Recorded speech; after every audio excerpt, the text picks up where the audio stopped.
कि अब सम्मन और नेकी दोनों जहां भी जाते थे और बहनों को चूड़ियां पहनाते थे तो ये जिक्र किया करते थे, ऐसे ऐसे कथा सारी सुनाया करते थे।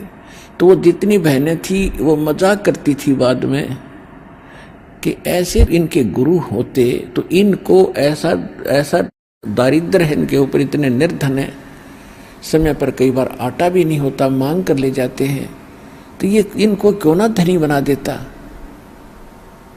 तो उनको भी एक आध ने टोक दिया था ऐसे ही कह करके कि यदि ऐसे तुम्हारे गुरु हैं तो तुम्हें धन क्यों नहीं देते। लेकिन वो दृढ़ भगत थे, संसार की बातों पर विश्वास नहीं करते थे। हम मार खाते यहाँ, जैसे एक भक्त मुझे कई कहते हैं कि जी मेरी पत्नी बीमार है, मुझे रोग था वो तो ठीक हो गया, अब मेरी पत्नी नहीं स्वस्थ हो रही है, मैं किसी को समझाता हूँ तो कहते हैं तो अपनी पत्नी को तो ठीक करा ले फिर बात बताना।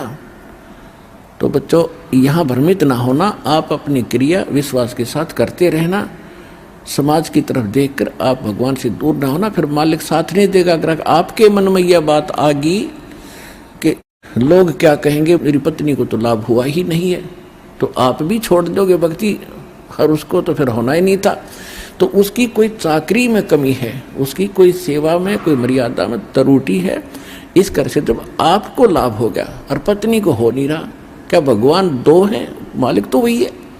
अब जैसे एक मेन पावर आई है लाइट की, बिजली की, और उसको दो घरों में कनेक्शन है, एक के सब पंखे चल रहे हैं, दूसरे का नहीं चल रहे, कनेक्शन उसी से है।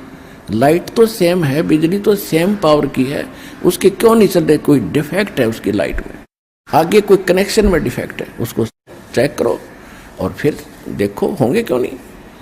तो इस प्रकार वो दृढ़ थे कि इनको कहने दे, हमने तो भगवान की वाणी पर विश्वास है, कबीरा सब जग निर्धना और धनवंता ना कोई, और धनवंता सो जानिए जिस पर राम नाम धन होए।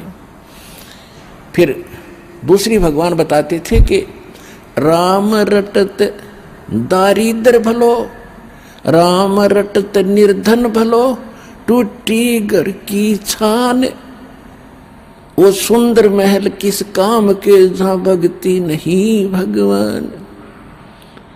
और फिर क्या बताते हैं, राम नाम रटते रहो, राम नाम रटते रहो, जब तक घट में प्राण, और कभू तो दीन दयाल के बनक पड़ेगी कान। ये फार्मूले बताए परमात्मा ने दल डांटने के लिए इस भक्ति मार्ग पर, सच्ची भक्ति पर।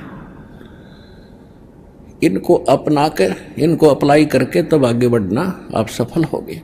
तो उनको ये था कि कदे तो दीन दयाल का भनक पड़ेगी कान, क्या उससे छुपा है जब हम उसके हो चुके हैं।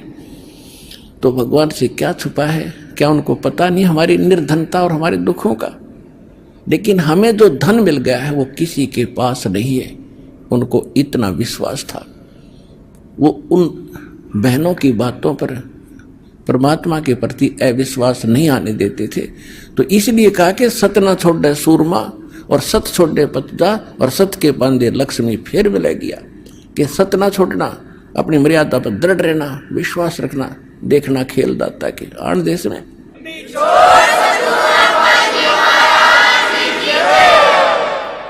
तो क्या हुआ, वो कथाएं सुनाते थे। वो लड़का जो सेऊ था वो भी अपने साथी बच्चों में खेलता था, वहाँ भी भगवान की कथाएं सुनाता था कि हमारे गुरुजी ऐसे हैं, हमारे गुरुजी ऐसे हैं।